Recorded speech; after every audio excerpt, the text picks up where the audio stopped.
কিয়ামত দিবসের ভয়াবহ বর্ণনা করতে গেলে হৃদয়টা কেঁপে ওঠে।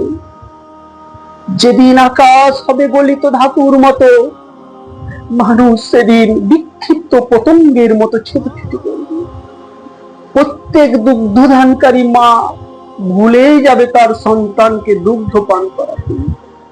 প্রত্যেক গর্ভধারিণী মা ভয়ে আতঙ্কে গর্ভপাত করে ফেলবে।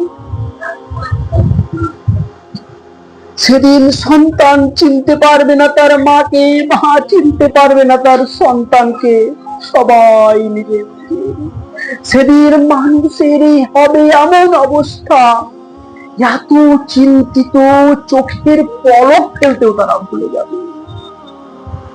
সেদিন পিতামাতা, সন্তান, সন্ততি, বন্ধু বান্ধব, আত্মীয় স্বজন কেউ কাউকে চিনতে পারবে না।